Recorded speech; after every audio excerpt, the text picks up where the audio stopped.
আসসালামু আলাইকুম সুপ্রিয় দাখিল নবম দশম শ্রেণীর শিক্ষার্থী বৃন্দরা, আশা করি তোমরা সকলে ভালো আছো। তোমরা যে যেখান থেকে দেখেছো তোমাদের সকলকে স্বাগতম। আশা করি তোমরা আগের ভিডিওগুলো দেখেছো এবং সলভ অংশ ভালোভাবে উপভোগ করছো, তুমি বুঝতে পেরেছো।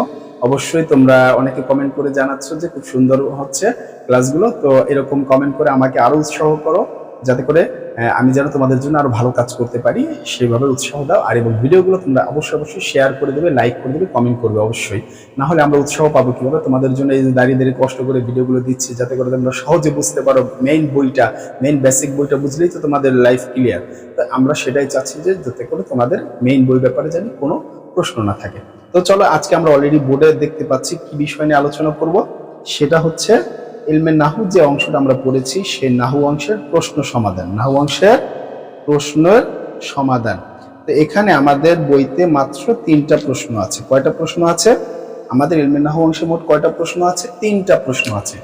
এর ভিতরে 1 নম্বর যে প্রশ্নটা তোমাকে বলেছে আরিফি ইলমিন নাহু। কি বলেছে? আরিফি ইলমিন নাহু। নাহু।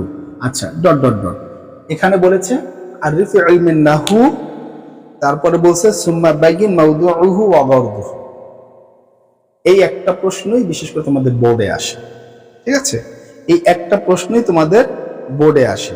তো এই একটা প্রশ্ন কি তোমাদের ওই এক ভিডিও যেটা করেছিলাম, আগের ভিডিওটা হয়তো সম্ভবত 15-16 মিনিটের মতো, ওই ভিডিওটার ভিতরে তোমরা পরিপূর্ণ এই একটা প্রশ্নের উত্তর পেয়ে গিয়েছো? এটাই তো ছিল।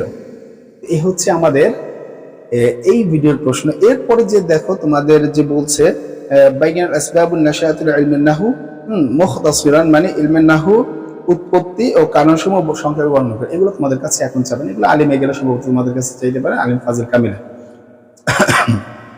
এরপরে আবার আরেকটা বলছে ইলমিন নাহুর প্রতিষ্ঠা কে, মানে প্রতিষ্ঠাতা কে?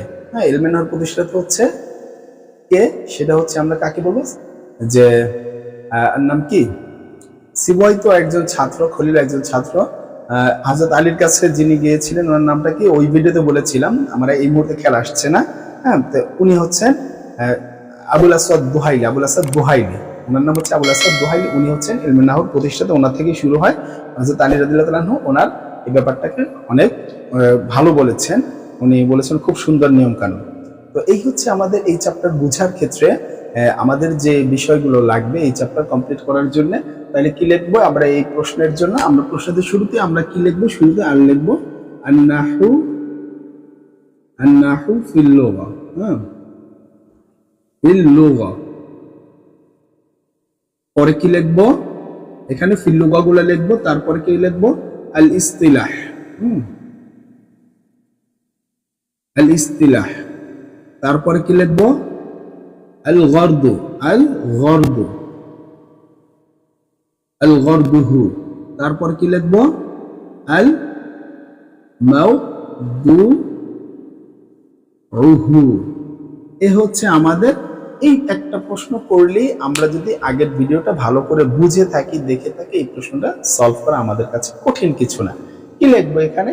আগের ভিডিওতে পুরো দেখিয়ে দিয়েছি কিভাবে খাতা সাজাবা, কিভাবে কি করবা। ঠিক এইভাবেই স্টাইলে ধাপে ধাপে এভাবে লিখে যাবা, তোমার এই প্রশ্নটা হয়ে যাবে। তুমি একবার সুন্দর একটা নাম্বার পেয়ে যাবে, 5-এ 5। ঠিক আছে? তো আশা করি আমার এই কথাগুলো তোমরা বুঝতে পেরেছি এবং প্রশ্নের ধরনটা কিভাবে হবে। সেই একটা প্রশ্নই এই চ্যাপ্টার থেকে আসে, বিশেষ করে অত বিস্তারিত প্রশ্ন এখানে আসবে না। আর ওটা তোমরা দিতেও তোমাদের অনেক ঝামেলা হবে। হ্যাঁ, যদি তোমরা পার্সোনালি যদি এগুলো শিখতে চাও, তাহলে বলতে পারো, আমার কমেন্ট সেকশনে জানাতে পারো যে স্যার এই বিষয়গুলো আমি জানতে চাই, তাহলে কিভাবে কি করা যায়। ঠিক আছে? তো সেখানে আমরা দেখাতে পারবো। তো এখন আজকের এই ভিডিওতে আমরা জাস্ট মেইনলি আমাদের ফোকাস যেটা থাকা উচিত, এই চ্যাপ্টারের প্রথম চ্যাপ্টারে কি কি বিষয়ের উপর প্রশ্ন আসবে, এই একটা প্রশ্নই থাকবে। সেটা হচ্ছে এই নমুনা প্রশ্নটা সাজানো নমুনা হচ্ছে এই। আর শুরুতে আমরা যখন শুরু করব, তখন মুকদ্দমা নিয়ে পারলে শুরু করব এবং শেষ করবো খাতিমা দিয়ে। এটা একটু কোশ্চেনের প্যাটার্ন, মানে এটা কি সাজানোর স্টাইল বলা হয়, সৌন্দর্য। আর ওগুলো না দিলেও হবে, তুমি এতটুকু যদি দিয়ে দাও তাতে তোমাকে পরিপূর্ণ নাম্বার দিতে হবে। ঠিক আছে? কারণ তোমার কাছে চাইছি এতটুকু, তোমাকে বলে না এটা।